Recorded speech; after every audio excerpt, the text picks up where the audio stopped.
Olivier, tu t'en es mis une belle au Mans il y a 15 jours. Est-ce que tu peux me raconter exactement ce qui s'est passé?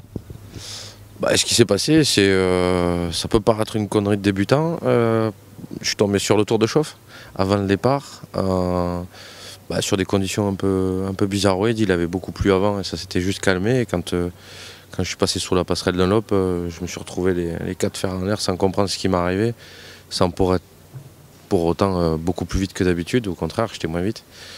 Et voilà, après du coup, je me suis réveillé au PC médical une fois que c'était fini. Voilà, c'est dommage pour l'ouverture du championnat. Ça entache un gros boulot qu'on avait fait aux essais. Mais bon, il reste 300 points à prendre. Après, sur le reste, on n'est pas trop spécialement inquiet, quoi.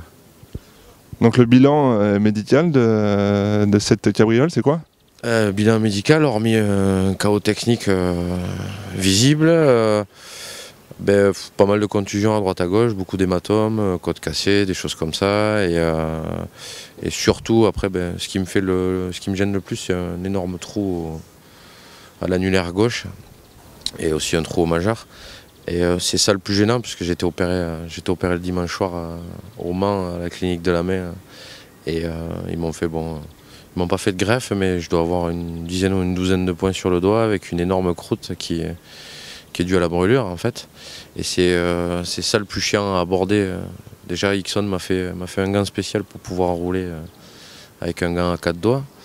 Et voilà, c'est ça le plus problématique, hormis les bleus que j'ai sur le dos, omoplate et colonne vertébrale, quoi. Voilà. Donc on se retrouve 15 jours plus tard et donc tu es à quelques heures, entre guillemets, d'attaquer une épreuve de 24 heures. Est-ce que c'est quelque chose que tu as remis en cause ou pour toi il n'y a aucun doute, ça va le faire?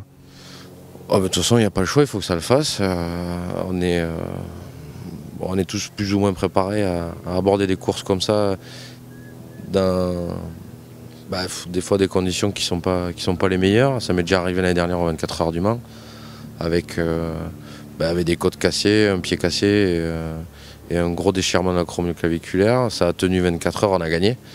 Et j'espère que cette année ça fera pareil, quoi. C'est quelque chose dont tu fais facilement abstraction, comme on est habitué des fois à vivre sur la moto avec des douleurs, ou c'est quand même assez handicapant? Le plus handicapant, c'est de se dire que la première séance, on n'est pas à 100%. Et il faut s'adapter en fonction de son état physique de manière à donner le meilleur de soi-même et à pouvoir extraire le meilleur de la moto, quoi.